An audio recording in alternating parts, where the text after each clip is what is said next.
ವೀಕ್ಷಕರೇ ನಮಸ್ಕಾರ. ನಾವು ಈಗ ನಿಪ್ಪಾಣಿಗೆ ಬಂದಿದ್ದೇವೆ. ಇಲ್ಲಿ ನಮ್ಮೊಟ್ಟಿಗೆ ವಿಶೇಷ ಅಂದರೆ ನಾವು ಕನ್ನಡದಲ್ಲಿ ಅಥವಾ ಮರಾಠಿಯಲ್ಲಿನೇ ಇಲ್ಲಿ ಜಾಸ್ತಿ ಮರಾಠಿ ಇರುವುದರಿಂದ ಮತ್ತು ಅವರು ಸಹಿತ ನಾವು ಕನ್ನಡದಲ್ಲಿ ಕೇಳಿದ್ರು ಮರಾಠಿಯಲ್ಲಿ ಹೇಳ್ತಾರೆ ಮತ್ತು ನಾವು ಜರ ಮಿಕ್ಸ್ ಕನ್ನಡ ಮರಾಠಿಯಲ್ಲಿ ಪ್ರಶ್ನೆ ಕೇಳಿಸಲುವಾಗಿ ಇಲ್ಲಿ ಬಂದಿದ್ದೇವೆ. ನಮ್ಮೊಟ್ಟಿಗಿದ್ದಾರೆ ನಿಪ್ಪಾಣಿ ಬ್ಲಾಕ್ ಕಾಂಗ್ರೆಸ್ ಅಧ್ಯಕ್ಷ ರಾಜೇಶ್ ಕದಂ, ನಿಮಗೆ ಹಾರ್ದಿಕ ಸ್ವಾಗತ. ಜೊತೆಗೆ ಚಿಕ್ಕೋಡಿ ಜಿಲ್ಲಾ ಕಾಂಗ್ರೆಸ್ ಉಪಾಧ್ಯಕ್ಷ रोहन साळवे, निमगो सहित कदम साहेब वाईट समजू नका. मी जरा पाठीमागे जातो, हे राजकारण सोडूया, बाहेर टाकूया, जरा तुमचा व्यापार उद्योग बी इकडे ठेवूया. मी तुमचं पप्पा रघुनाथराव कदमकडे जातो. मी पण त्यावेळी 40-50 वर्षापूर्वी पत्रकार होतो. मी शंकरानंदबरोबर मी न्यूज करायला आलो तर I know your father clearly, fully know. And असं तुमच्यापेक्षा 50 पटन त्यांचा संपर्क होता. बरोबर. त्यासाठी मी त्यांचा आठवणसाठी एक प्रश्न विचारतो आणि त्यांचा आठवणच ते प्रश्न म्हणून नाही, वाईट समजू नका. किती लोकाला त्यांनी मराठा लोकाला आमदार केले आम्हाला बी माहीत नाही, पण एक कार्यकर्त्याला त्यांनी आमदार केला. तुमचं घरी तिकीट आलं होतं त्यावेळी मी होतं. ते बेळगाव IB-मध्ये तिकीट वाटप होतं चिकोडी, त्यावेळी मी होतं. त्यावेळी शंकरराव साहेब विचारला, हे तिकीट रघुनाथराव कदम तुम्ही कुणाचं नाव लिहता घ्या, जास्तीत जास्त तुमचं फॅमिली मेंबर्स. आम्हीसुद्धा म्हटलं होतं तुम्ही नाहीतर तुमचं फॅमिली मदर किंवा तुमचं कोणतरी फॅमिली त्यावेळी थांबतात म्हणून. आणि हे एक माहीत आहे, त्यांनी काका पाटीलला ते एक कार्यकर्ता होता, साधा कार्यकर्ता होता, ते बी बघितलं मी. त्यांचं नाव लिहिलं आणि ते मोठी गोष्ट आहे. ते तसलं आम्ही हुडकतलं, डोळ्यात पाणी तेल घालून हुडकतलं तरी मिळत नाही तसं लीडर ते. हा, तसं माणूस मिळत नाही, ते एक भाग आहे. माझं म्हणणं काय आहे, आता एक मराठा माणसं किती, आता एक आम्हाला माहिती आहे आणि महाराष्ट्रामध्ये किती आमदार केले शंकरानंदपासून ते तुम्हाला बी माहीत नाही, आम्हाला बी माहीत नाही. ते आम्हाला शंकरानंद साहेब सांगितले, ते सांगितले.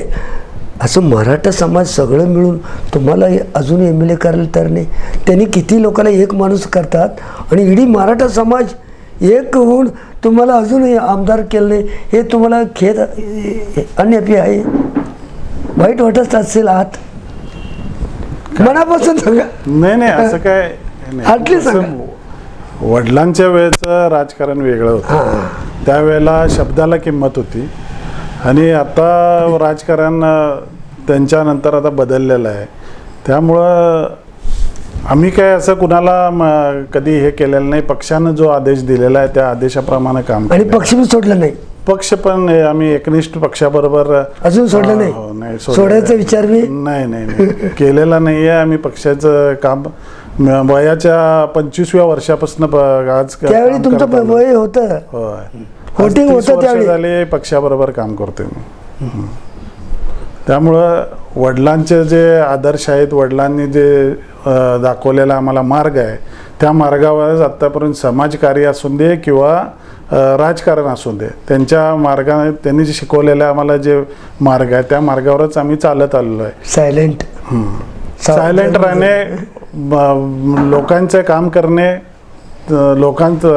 लोकांबरोबर राहणे, कार्यकर्त्यांना सांभाळणे, निस्वार्थीपणे काम करणे, हेच वडिलांचं देखील तेच होतं. समाजाचं कोणत्याही समाजाला त्याने असं बाबा तू अमुक समाजाचा आहेस म्हणून मी काम करणार नाही किंवा हे असं कधीच केलं नाही. कास्टिझम केलं सर, कास्टिझम त्यांच्यावरती आरोप होत असत, खरं कधी त्यांनी कास्टिझम केलं नाही.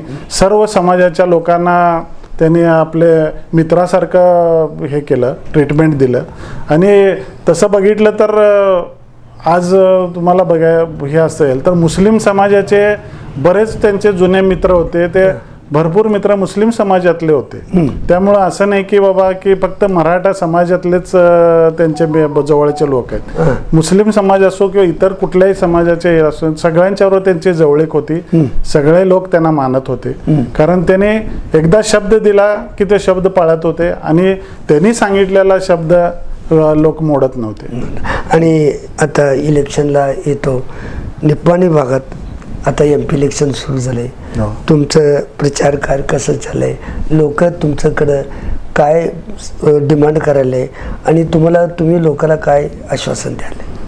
कसं आहे की गेल्या विधानसभेच्या निवडणुकीला वेळी काँग्रेस पक्षानं 5 गॅरंटीचं हे दिलं होतं. 5 गॅरंटी आम्ही त्यावेळेला लोकांसमोर जाऊन त्या गॅरंटीचं आम्ही सर्व माहिती देऊन प्रचाराची यंत्रणा विधानसभेची केली होती. मग दुर्दैवानं आम्हाला त्यावेळेला लोकांनी आमच्यावर विश्वास ठेवला नाही आणि आमची सीट 3 नंबरला गेली. त्यावेळेला NCPची सीट 2 नंबरला आणि भाजप आमदार झाले भाजपचं.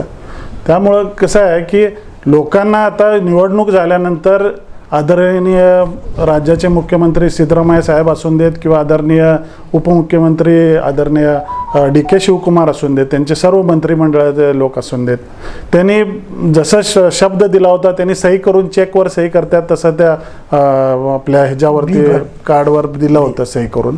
गॅरंटी घेतली होती की आम्ही ह्या 5 ज्या गॅरंटी आहेत त्या लागू करणार निवडणूक झाल्यावर आमचं सरकार आले की.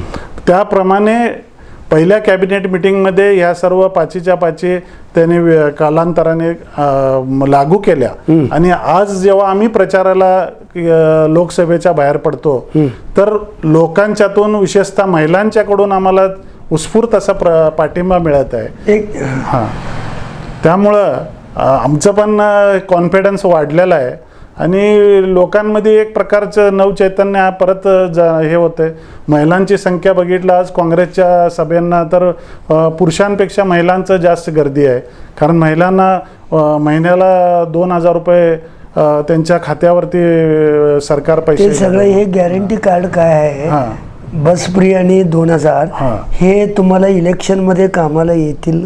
हो, ह्याच्यावर आता कसं आहे, आम्ही ज्या वेळेला विधानसभेमध्ये हे दाखवलं होतं, जेव्हा आम्ही कार्ड वाटले होते त्यावेळेला लोकांना ते पटलं नाही किंवा प्रतिस्पर्ध्याने ते जोरात प्रचार केला असेल की हे खोटं बोलतायत हे असं ते लोकांना त्यावेळेला वाटलं असेल. वोट दिला. हां, तरी सुद्धा आम्हाला आमचे 45,000 वोट होते ते काँग्रेसला पडले आणि आमच्यामध्येच 2 डिव्हिजन झाल्यामुळं NCP कामाला येतील काय?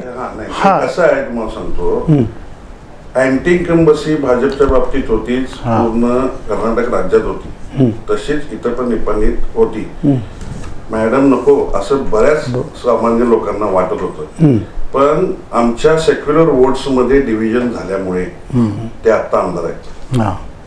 जर आमचा तुम्ही टोटल काउंट, मी सेक्युलर वोट्स म्हणतोय, कदम या उत्तम पाटीलला तिकीट दिला तरी आला असता काय? आता ते आता झालेल्या आमच्या गोष्टी पूर्वीच जे झाल्या वर्षापूर्वी त्याबद्दल आम्ही आता बोलून काय एक मत झालं असतं, एक उमेदवार झालं असतं. कोणी उमेदवार दिला नाही हो. काका पाटील इलेक्शनला नको म्हणत असेल तर बी त्यांचं त्याला उभी केलंय म्हणून एक चर्चा आहे की नाही आम्ही काय आम्ही होतो त्या प्रोसेसला. ते होतं.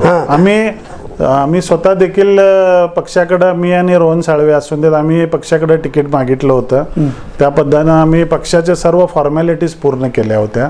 त्यामुळं तसं काय हे नाही आहे की बाबा की त्याने हे केलं नव्हतं. तुम्ही काय हे केलंय? उमेदवारीवर एकमत होतं, कार्यकर्त्यांची मागणी होती. पण तुम्ही पार्टीचा आदेश मानून आम्ही काम बंडखोरी केलं नाही? नाही, आम्ही कधीच पक्षाच्या विरोधात अजूनपर्यंत केलेलं नाही आणि इथून पुढेही करणार 50 वर्षात.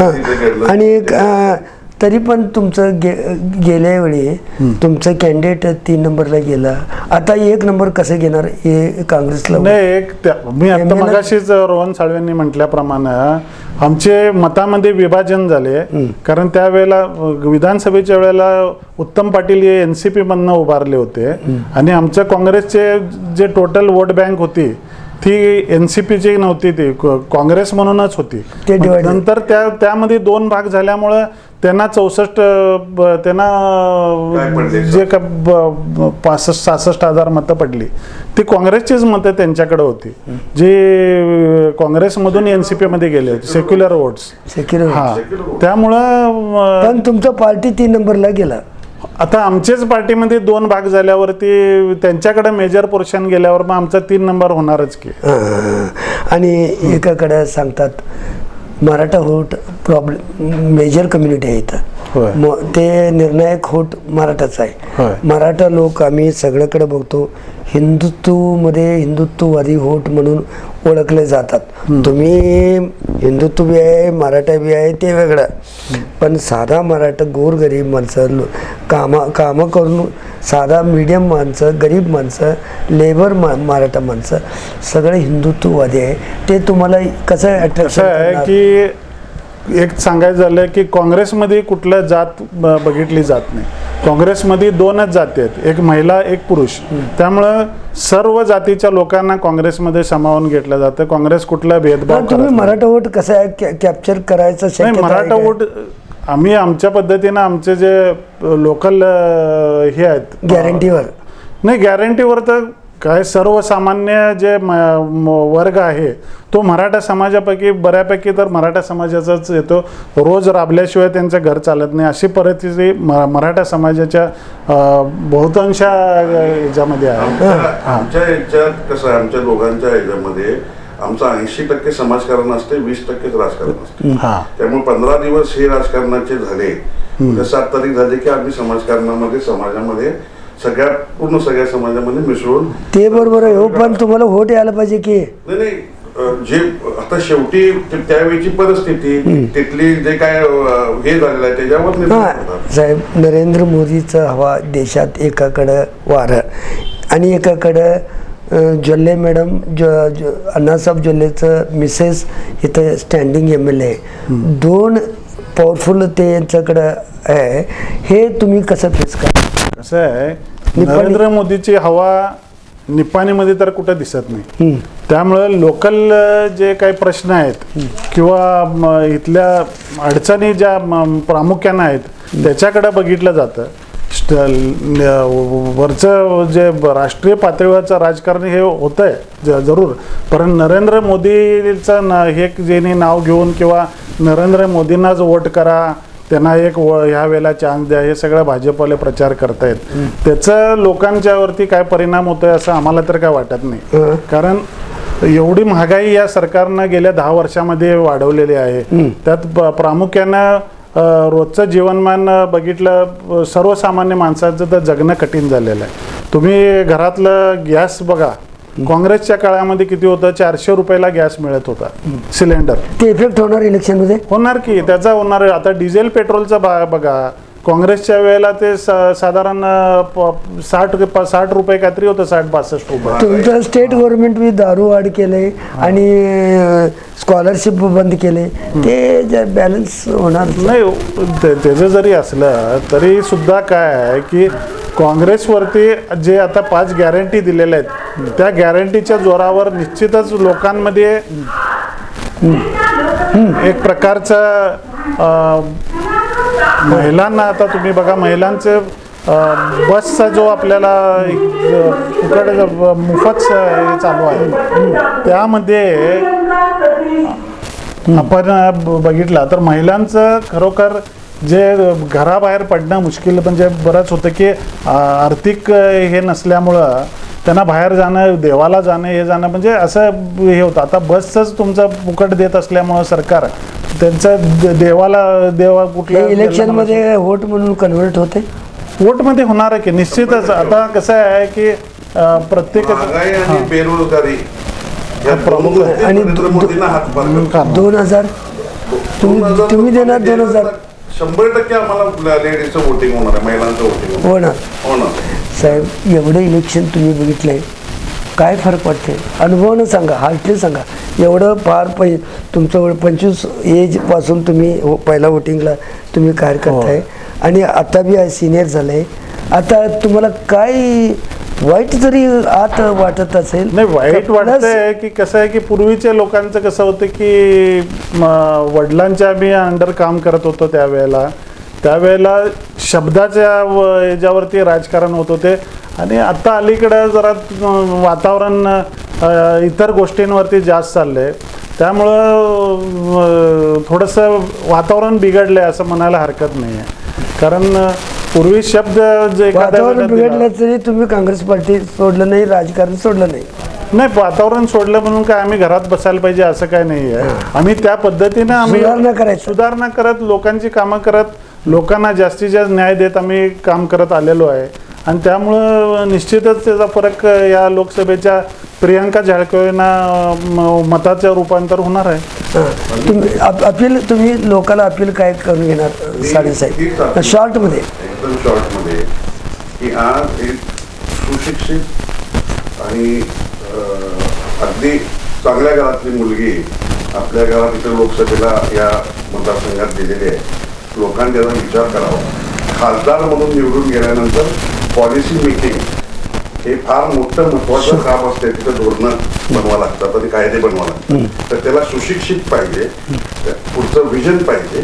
त्यांच्या वडिलांचं जे विजन आहे ते ते विजन त्यांच्यामध्ये येईल आणि त्यामुळं सर्वांनी. साहेब तुम्ही काय अपील करून घेणार मी फक्त एवढंच म्हणेन, मतदारसंघाला, तुमच्या निप्पाणी मतदारसंघालाच? मी सर्व मतदार बंधू भगिनींना एवढंच सांगू इच्छितो की ह्या वेळेला बदल आवश्यक आहे. आणि आपला एक खासदार इथून गेला